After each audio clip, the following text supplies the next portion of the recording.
Okay, we are here with Dr Milad, aka the singing dentist. Hello. Is this your first time in Coventry? Yeah. Wow. It is actually. Wow. Think of it, and what a beautiful place it is. Yeah, so you're still very much on the outskirts of this stage. Okay.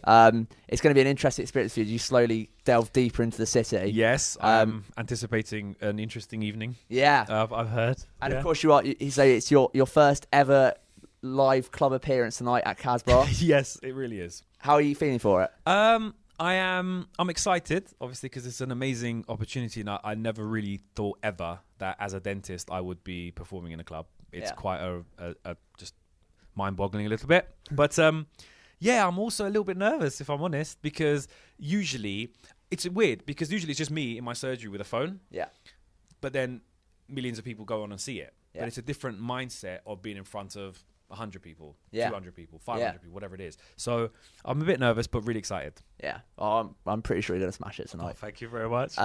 So I just want to talk about. So obviously, I mean, you said you started out as an MC. Yeah. So yeah, as in my teens. Yeah. Actually, it started when I was about 12. No, younger, 11. We had Wow. a school talent show in my secondary school, and I performed Informer. Oh wow. Informer, you know, said them in the snowman, I go play.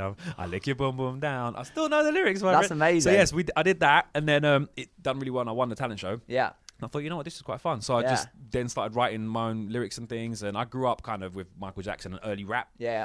So I like that kind of stuff. And then just carried on writing songs and MCing, transitioned into my teens. And garage music was very big. Back then, that was what was the one. So I was a garage MC in my youth. Wow. Yes. Mm-hmm. So then what made you suddenly decide to go into dentistry? So Well, we're looking at Craig David. Well, I mean, you maybe are next Craig David, but actually, you know Jay Sean? yeah. Yes, so he was a medical student at my uni. Oh, really? And he left, I think, in the second year to pursue singing. Yeah. And he's done all right. Yeah, he's done very well for himself. I stayed on and became a dentist. Yeah. So yeah, dentistry, I was always good at science and things. And Yeah. my mum and dad were quite kind of, son, because my dad was a musician. Okay. And he was more like, listen, follow the education path, and music is quite unstable, and you don't know if you can do really well or you could do nothing. Yeah. So, and he always said, get your education, do your thing, and then have your fun with music and do it. Do it as a hobby. So I've got a studio at home, I DJ, I used to play out up until a year ago when my second child was born. I was DJing every Saturday. Wow. So music's part of me, man. It's what I do, and it's just part of my makeup. But now combining with dentistry, I never thought that was possible. It's a winning combination. I know. Who knew that was what the world needed? Who knew? Yeah. I did it. Yeah. So, and I mean, obviously, on your videos, you're known for your incredible eyebrow movements. Eyebrows, yes. So they have names. Oh, really? Yes, there's Beverly and Kevin. Beverly and Kevin. But they're Bev and Kev to you. Yeah. So Bev and Kev, they come everywhere with me. They're my backing dancers. I mean, when did it dawn on you that you had incredible such dexterity? So I have in your my eyebrows? mother to thank for the Really? genetics. Right. Yeah. So my mum is really good at that. And I kind of watched her doing it growing up, and she used to sort of do it, and then I just learned how to do it. And I have crazy level skills now. Yeah. You can do one, you can do the other, you can do them in the middle, you can do them at the sides, Mexican wave. I can, I remember when we were young. It is like that. I remember when we were younger, we had the Cadbury's advert. Yes. And I thought at the time that we'd never see anything like it. These kids had eyebrow. That was CGI though. Really? Mine's the real thing. They didn't need the CGI, did they? They need to bring that back. I'm hoping Rimmel London will get in touch. Yeah. Yeah, that's a new eyebrow it's a campaign. good advert to make it happen. HD brow. Yeah. Yeah, people are watching. They'll know. We can make it happen. I think we can make it happen. Yeah. And back to the concert tonight. Yeah. Concert. I think it a concert. I think it deserves it. Yeah. I think you. Casbah today, Wembley Stadium tomorrow. I mean, stranger things have happened. Yeah. Supporting Ed Sheeran. That'd be funny, wouldn't it? Yeah. Don't rule out. Imagine, don't rule out. Imagine. But yeah, so Martin, Harry, and myself wanted to run some things by you, just to make sure you're prepared for what Casbah is going to bring. Perfect. So I wanted to first of all ask, have you got a big entrance planned?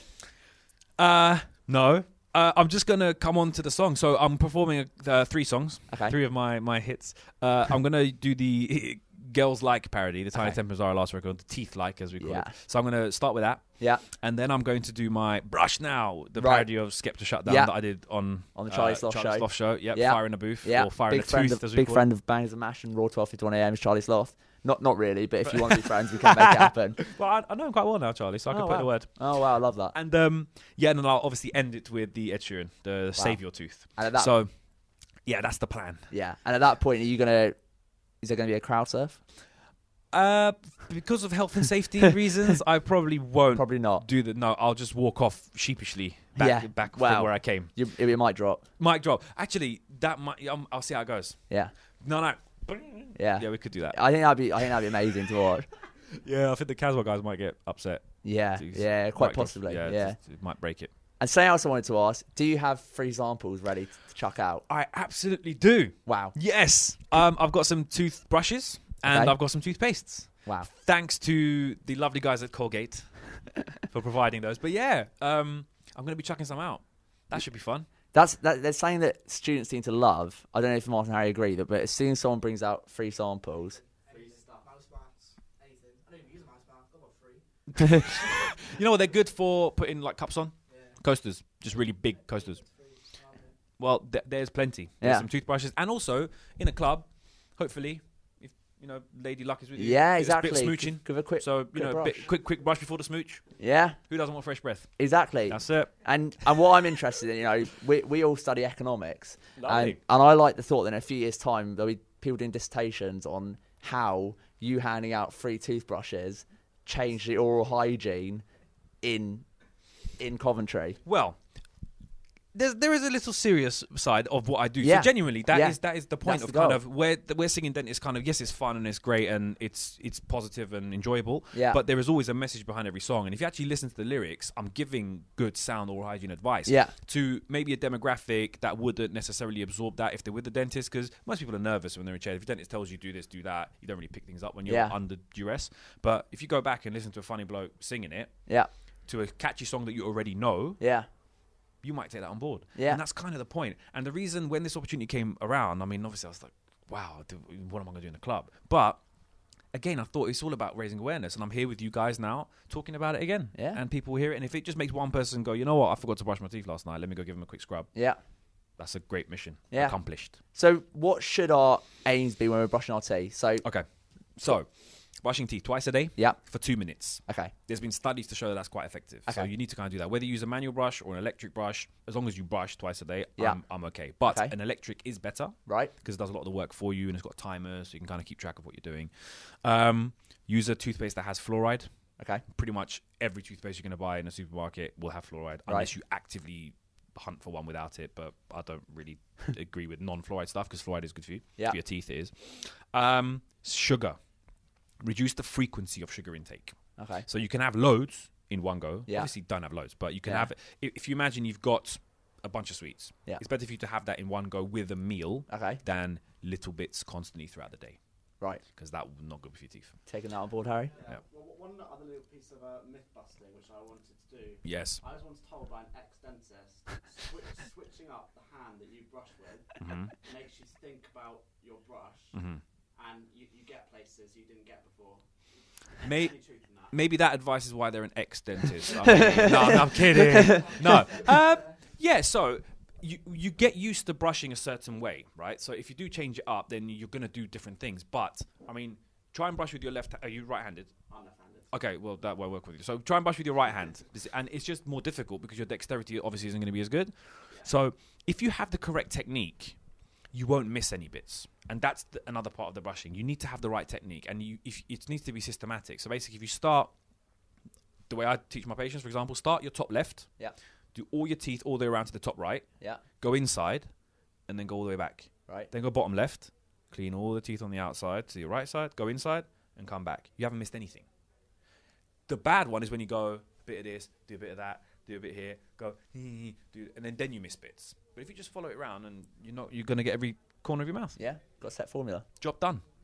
There is actually a song about that. About this is how we brush teeth. I do explain that in there. You do. Yeah, you do. Yeah. And that changed the way I brushed. Perfect. Yeah. Thank you so much.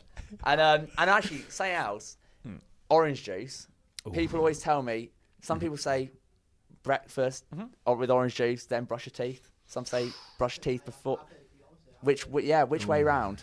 So orange juice is quite acidic. Okay. And acid will wear the enamel of your teeth. Okay. That's called erosion. Yeah. Now, I would never tell anyone don't enjoy a bit of orange juice. Yeah. But if you were to use a straw, for example, it would hopefully hit your teeth less. Yeah. If you use a straw and take it in your mouth and then rinse with it, then obviously not. Yeah. But if you put the straw down your throat and drink the stuff, then you drink it and it's not going to touch your teeth as much. But I advocate brushing before breakfast. Okay. Reason being is this. When you wake up from being asleep for however long you students sleep for nowadays. But so let's say you've had 6 hours sleep, 8 hours sleep. You wake up, there's already plaque in your mouth. It's formed overnight while you've been doing nothing. Right. So you've got all these germs in your mouth. If you brush those germs off, then you have your breakfast, there's less bugs in your mouth to eat the same food as you eat and release the acid that burns holes in your teeth. Right. So if you have a clean mouth and you eat, it's better than if you have a dirty mouth and you eat. Add to that you shouldn't brush your teeth for half an hour after eating anyway, because all you do is move it around and you wear the tooth away. Yeah. So who's got time to eat breakfast, wait for half hour, then go brush your teeth? Yeah. Brush your teeth when you wake up, and then the bit of fluoride that's on your teeth will give you a little bit of protection over breakfast as well. Wow. Honestly, I just want to go and brush my teeth. I'm just changing lives right now. You're changing lives one step at a time. One tooth at a time. One tooth at amazing. And back to the music. Yes. What I was wondering, do any of the artists that you've covered, so from the likes of Ed Sheeran, have they heard of your covers? Have you heard any feedback from them? So Mark Morrison. Okay. The guy that returned. Yeah. So Return of the Plaque was my parody. I was contacted by his people, and they told me that he's heard it and he thought it was quite funny. I was really trying to. It would have been great to get him in, man. That would have been because that was a big hit when I was young. So that would have been good, but it didn't quite happen. So Mark Morrison, I know I've heard of, but Ed Sheeran himself, Oh wow. Yes. So there was a bit on Radio 1, and it was Newsbeat, and they asked him, "Have you heard of the Singing Dentist?" And he goes, "Yeah, I've seen the video and I've seen the clip, and it looks really funny." And I was like, I can't believe he's actually seen it. And then I met him at the Teenage Cancer Trust event in the Royal Albert Hall. He was performing, and I was lucky enough to go. I was invited, and I was backstage, and I performed my parody version to a group of teenagers who are affected by cancer. That's kind of what the Teenage Cancer Trust does. And I performed, and some of them were like, "Oh my God, we're seeing you as well." I still can't believe that people kind of recognize me, know who I am. And then I was sitting there, true story. I was sitting there, and Ed was kind of doing some press stuff in the room. And then he came out and he walked past me. And we sort of did that. All right. And he sort of went into his dressing room, came out like literally 5 seconds later, and went, "Are you the singing dentist?" I went, "Yeah." And he goes, "Oh my God, how are you? Jeez, let's have a photo." I was like, "Okay." So we took a picture, and he's just a nice guy. I was like, Are you staying for the show? What are you doing? I said, "Yeah, I'm here and that." And he said, "Yeah, I really like what you've done. Nice one. I've got to go now, unfortunately, but see you later." I was like, "Wow, it's Ed Sheeran." So yeah, I'll show you the picture afterwards. Quite nice. Yeah. I'm sitting down though, so I look tiny. I look like shorter than him, and he's not tall. So, but no, it's amazing that's happened. Literally amazing. Yeah. Well, when he got Stormzy to do the remix, I was a little bit disappointed. I'm not gonna lie. Should have been, No, I'm one kidding. thing about celebrities Yes. is that when I was searching you up on YouTube during the Easter break, I found this video of you. I can't remember what the game show was. But you can look at a celebrity's teeth, not even their lips, and see who the celebrity is. Yes, go for it. Yeah. It was the show. Yes, with Stephen Mulhern. Yeah, so that was an interesting one. So they just kind of said, "Look, can you do something with teeth for a show? And can you identify people's teeth?" I was like, "I don't know, I think so." So yeah, they gave me some people to memorize, about 100 celebrities. Oh, so you weren't offended? No. Are you? No, not at all. That was. It was ridiculously. No, that was genuinely a thing. I've had that. People have messaged me, "Oh, this is obviously a fix." No. So they gave me a list of people. Wow. And I had to research them. They didn't give me the pictures, though, so I had to go research them. And that's really difficult because from one angle, your teeth look totally different to another angle. Yeah. And celebrities get their teeth done all the time. Yeah. So, the 1980s Arnold Schwarzenegger looks totally different to the 2010 Arnold Schwarzenegger teeth. Yeah. And I don't know who they're going to choose. So, yeah, I memorized 100 people's teeth. And they tested me twice before the show to actually make sure it wasn't going to be a shambles. I got 10 out of 10 both times. 7. I needed to get 8, and I got 7. But when they tested me, they showed me the smile. So I had a bit of lip. I had a little bit of tip of nose. I had a dimple occasionally. On the show, they cut it so fine. It was just teeth. I'm not going to lie. When they revealed it, and I was standing next to Steve Mulhern, I thought, this is a big mistake, dude. It's a fix. They've set you Why up. are you here? Because you're not going to get any. And the fact that I managed to even sort of, trip my way through getting 7, I was amazed even at myself. But yeah. Teeth. You stare at people's teeth all the time. Yeah. I've analysed all of you guys' teeth, by the way, just so you know. Okay, yeah, what are the thoughts? Let's talk after. No, I'm joking. I'm kidding. Who needs to improve? Who needs to improve what? No, they actually all look alright, actually. They actually all look alright, considering. Yeah. Yeah, a few bits of cake here and there. That's fine. Yeah, as long as you give him a good clean night time before you go to bed. All right, we'll be all right. Yeah, there's mineral. I see waters around. I'm not seeing any kind of fizzies and cokes and all that kind of stuff. Yeah, we're not about that here. Not about that life. Drinks. Not about that life. Very good. And go on, Martin. I was going to ask you just quickly, what are your? Because presumably you still see your patients during the day. Yeah. And what do they think about? It's actually quite a strange thing for them as well. To be fair, I mean they are, a lot of the comments that I also get are like, oh, I wish he was my dentist, or where are you based? We'd love to come and see you. So my patients are genuinely quite happy that I'm their dentist. But I've been at the same practice since I qualified. I qualified in 2004, so I've been a dentist 13 years now, and I've been at the same place. So I've got deep relationships with these people. You know, I've got kids I've been seeing since they were 3. They're now 16, and they're massive. And I've seen generations now. I'm seeing them having kids, so they know my personality. They know I'm quite a fun kind of guy. So for them, I think they like it, man. No, and they come in. Oh, it's so good to see you here. And you know, a lot of the TV stuff I do is very short notice. So I'll get a call like 11:30 at night saying, "Can you come in tomorrow at 5 a.m. and do Good Morning Britain?" And if I've got a list full of patients, we have to cancel them, unfortunately. So my patients are super understanding. And if I didn't have that base of people that was so good, I wouldn't be able to do the kind of stuff I'm doing. So I'm grateful for the patients, and I think they're happy that I'm their dentist because it's a good relationship. We get on well. Yeah, well, I bet there's one practice that waiting list has just gone through the roof now. Yeah, there are now people coming from all over, yeah. Traveling long ways to come and see me, which is a privilege and an honor, and I just I'm very happy. That was never the purpose for this. Right. I get a little bit kind of not annoyed, but a little bit like when people go, oh, this is such a great marketing tool he's done, because that was not it. I never did this for patients. I don't want extra patients. Yeah. I don't need extra patients, Yeah. but I want to treat people that want to come and see me, because if I can help someone get over their anxiety, or if I can help children, have a good experience with the dentist as their first experience, so they don't grow up dental phobics, then that's what I kind of want to do. That's the point. That's the serious side of what I'm doing. Yeah. Do you sing your songs while you're cleaning their teeth? I have done occasionally. Yeah, if someone wants a ballad, I'll sing it out, and I'll freestyle occasionally. So there'll be a song on the radio, and I'll just maybe change the words up a little bit. Oh, wow. But the eyebrows get a lot of action because I wear a mask as well, so they get that a lot. So yeah, that's where the eyebrows come from, really. But yeah, whatever helps. If someone wants a bit of a giggle, then I'll do that if it needs a bit. Well, thank you very much for your time. Thanks for having me. It's been a good chat, guys. It's been really fun. chilled. It's like probably one of the most chilled, nice interviews I've done. Oh, cool. Well, thanks for that. Thank you for having me. It's been great having you. Raw. Don't make your gums sore.